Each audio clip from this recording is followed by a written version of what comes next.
Bonjour à toutes, aujourd'hui je vais vous présenter les différents points techniques de notre t-shirt Easy Peasy.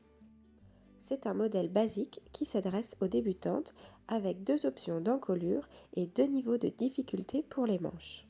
Vous pouvez réaliser une encolure ronde avec finition à l'enforme ou finition au biais et une encolure en V avec finition à l'enforme. Pour ce tutoriel, je vais réaliser l'encolure ronde avec la finition au biais et les manches avec la fente et le bracelet de manche à nouer. On commence par réaliser les pinces. Je repositionne correctement mon tissu au patronage, puis à l'aide d'une craie ou d'un stylo effaçable à la vapeur, je trace les pinces en suivant les repères du patron sur l'envers du tissu.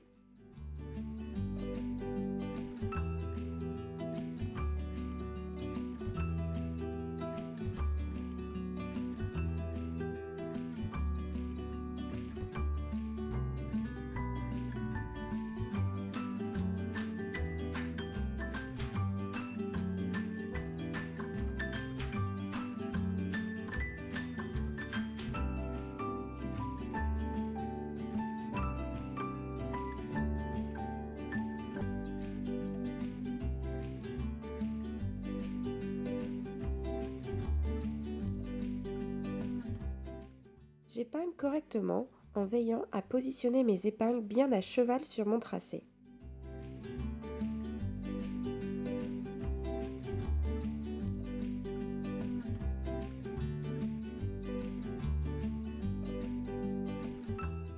Je viens ensuite coudre en suivant le tracé. 1 cm avant la fin de la pince, je viens l'affiner en piquant à 1 mm du bord pour qu'elle soit la plus invisible possible. À la fin de la pince, je couds dans le vide et laisse une longueur de fil assez importante pour pouvoir faire un nœud. Puis, je coupe à ras.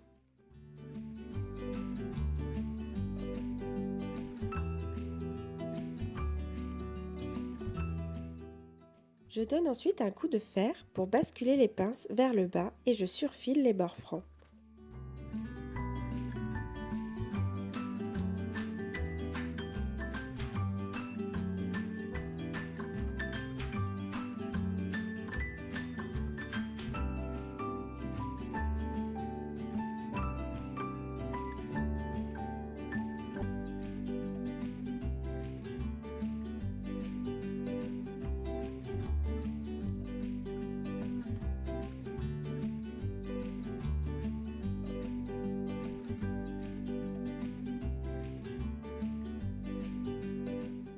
Lorsque les bustes sont prêts, j'assemble les coutures épaules endroit contre endroit à 1 cm du bord et j'ouvre les coutures au fer.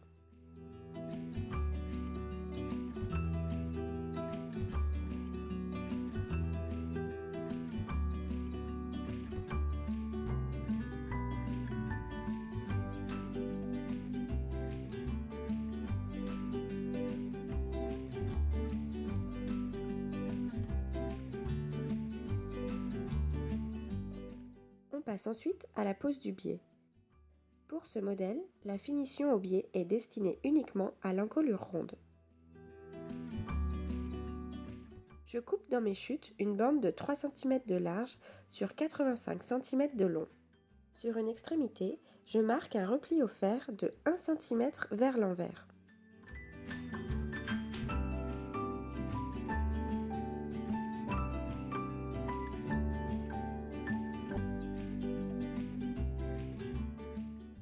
Le bord replié se place au milieu dos.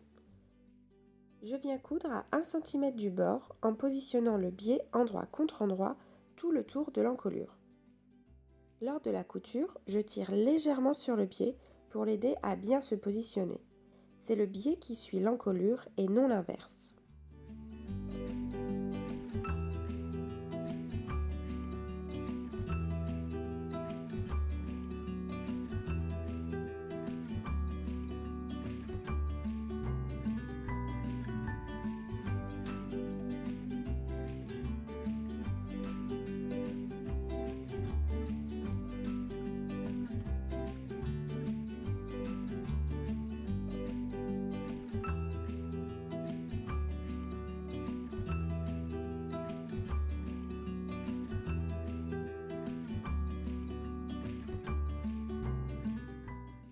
Au niveau du raccord milieu dos, je fais superposer le biais sur 2 cm.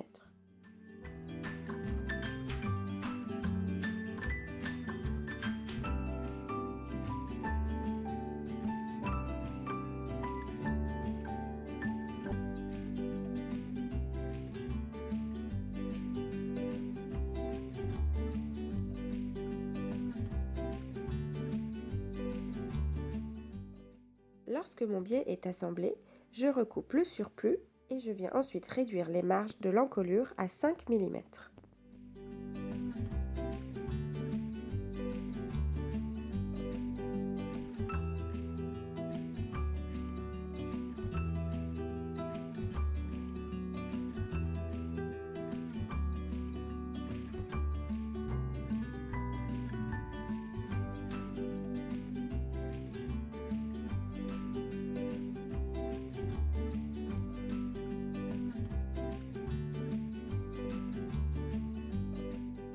Je viens ensuite donner un coup de fer à repasser pour basculer le biais vers l'encolure.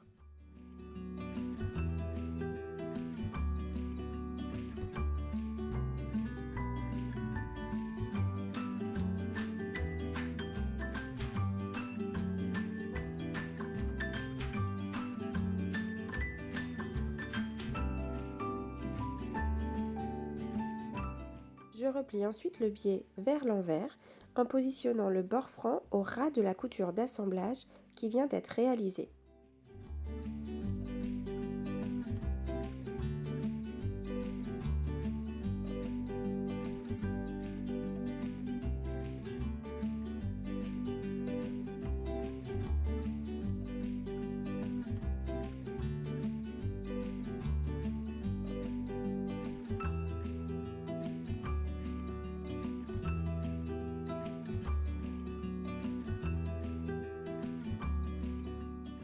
Et pour finir, je replie une seconde fois le biais vers l'envers de façon à ce qu'il ne soit plus visible sur l'endroit.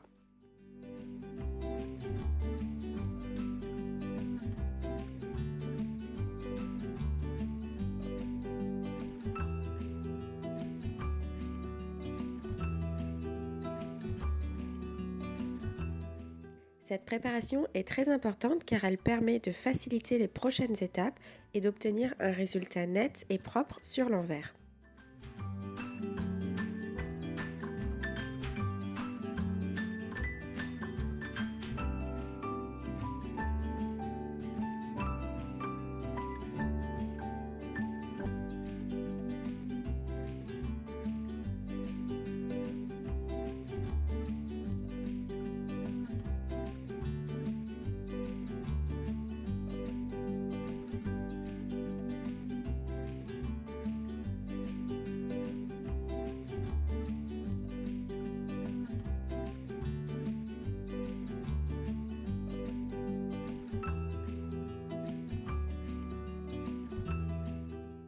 Pour finir, j'épingle tout le tour de l'encolure pour maintenir le biais en place avant de piquer à 2 mm du bord replié.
Lorsque mon encolure est prête, je peux assembler les coutures côté.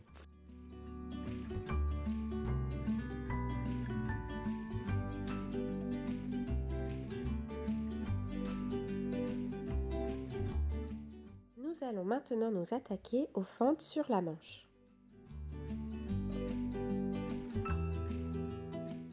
Sur la pièce manche en tissu, je viens couper l'emplacement de la fente en suivant les repères du patron. Sur le biais, je fais un repli de 5 mm vers l'envers sur un des longs côtés. Je le marque au fer.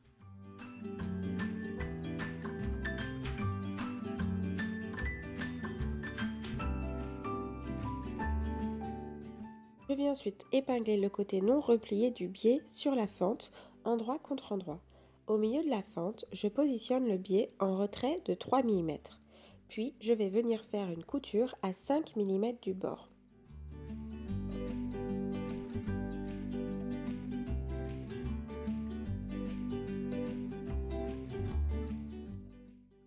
Positionner le biais en retrait de 3 mm par rapport au milieu de la fente permet d'éviter la formation de plis lors de l'assemblage. Je couds donc à 5 mm du bord et lorsque j'arrive au niveau du milieu de la fente, je couds à environ 2 mm du bord franc.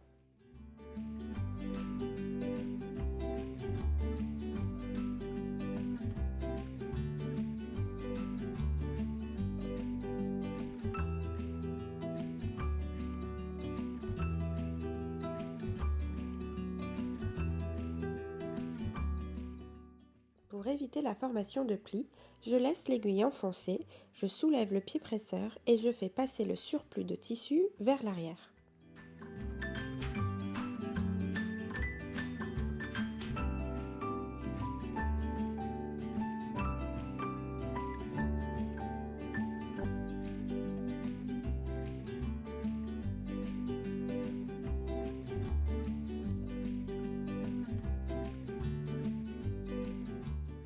Je donne un coup de fer pour obtenir une jolie finition en basculant les valeurs de couture vers le biais.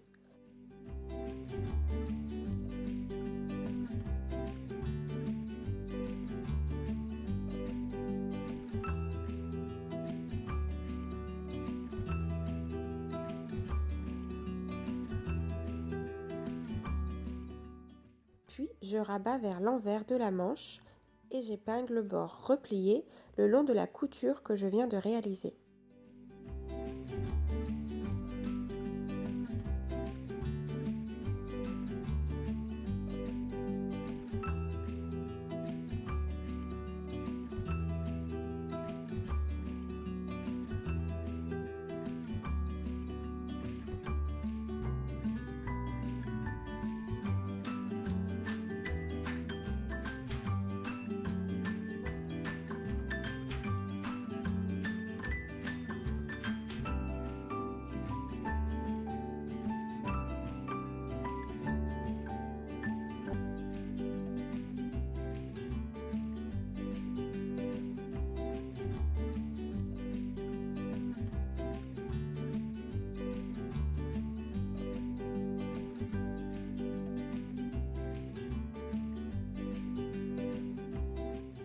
Je fais ensuite une surpiqûre à 2 mm du bord sur l'endroit pour maintenir le biais en place en veillant à bien piquer sur toutes les épaisseurs.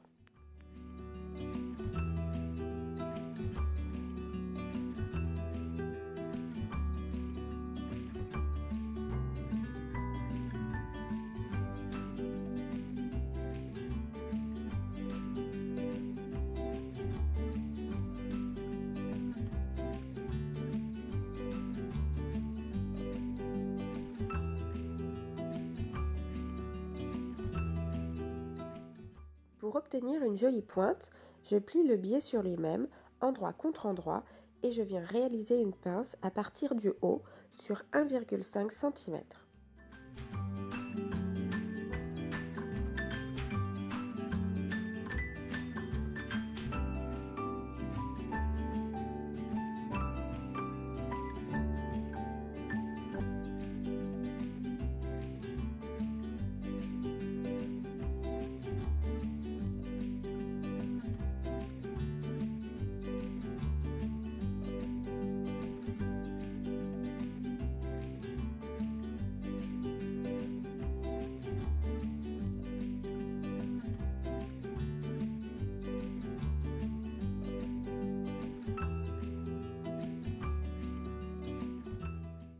finir, je repasse la pince de façon à ce que le biais soit visible sur l'endroit et forme une jolie pointe.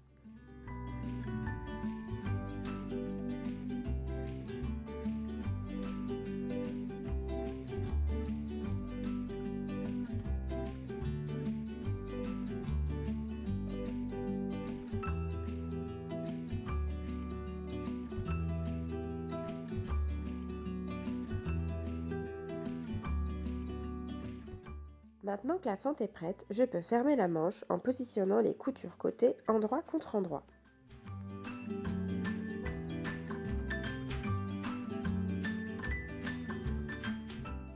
Maintenant que la fente est réalisée et que la manche est fermée, on peut passer au bracelet de manche.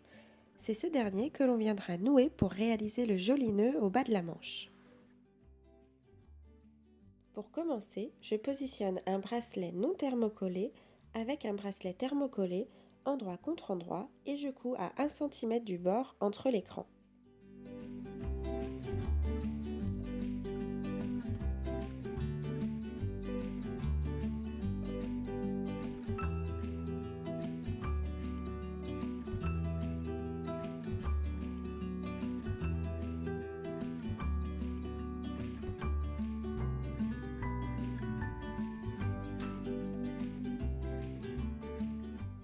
Lorsque ma couture est réalisée, je crante les arrondis et je réduis les marges de couture.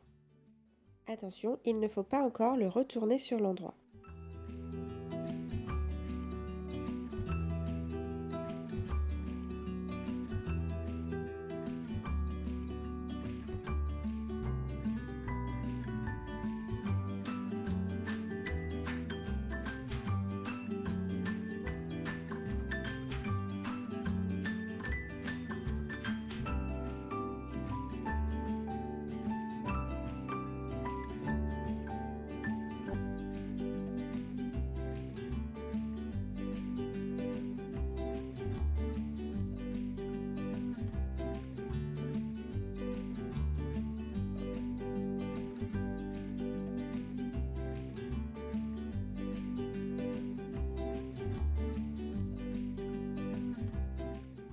Sur le bracelet thermocollé, je fais un repli vers l'envers de 1 cm entre les crans et pour marquer le pli, j'utilise le fer à repasser.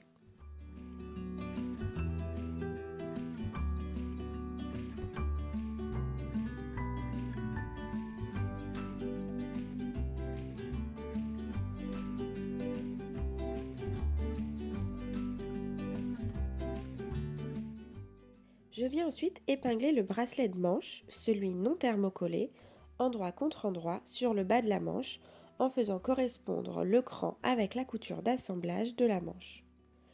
Les bords de la fente se positionnent au bord des crans.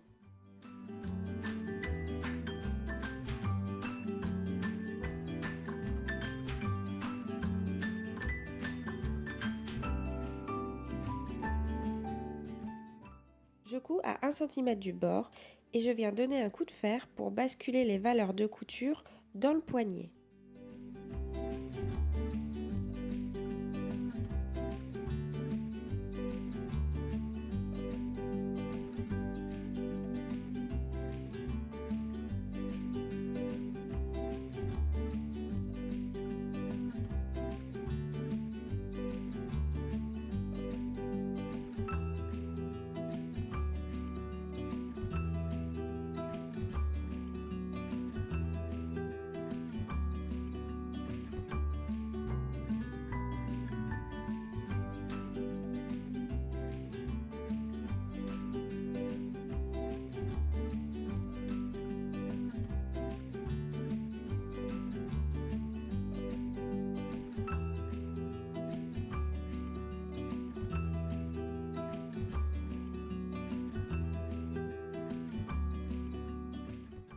Je peux maintenant retourner le bracelet de manche sur l'endroit et donner un coup de fer pour former de jolies finitions et de jolis arrondis.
Pour finir, j'épingle le bord replié le long de la couture d'assemblage en veillant à bien positionner les valeurs de couture à l'intérieur du bracelet de manche et je surpique sur l'endroit à 2 mm du bord en veillant à bien prendre toutes les épaisseurs comme pour le biais au niveau de la fente.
Maintenant que la manche est totalement terminée, je vais pouvoir l'assembler au buste. J'agrandis le point de la machine à coudre et je viens coudre dans les valeurs de couture de la tête de manche entre les crans. Pour pouvoir assembler la manche à l'emmanchure facilement, je tire délicatement sur le fil de fronce pour préformer l'arrondi de l'épaule et absorber l'embut. J'épingle les manches endroit contre endroit sur l'emmanchure en faisant correspondre les crans. Je couds tout le tour à 1 cm du bord en veillant à résorber l'embut sans que des fronces ne se forment sur la tête de manche. Avant de surjeter l'emmanchure, je retire le fil de fronce. Et voilà, votre top est terminé. J'espère que ce tutoriel sur les points techniques de ce modèle vous aura plu et vous aura aidé à le réaliser seul chez vous. Cette vidéo est en complément du tutoriel vendu avec le patron. N'hésitez pas à vous référer à ce tutoriel pour suivre chaque étape en détail. Nous avons hâte de découvrir vos réalisations que vous pouvez partager en utilisant le hashtag #TopEasyPeasy. À bientôt!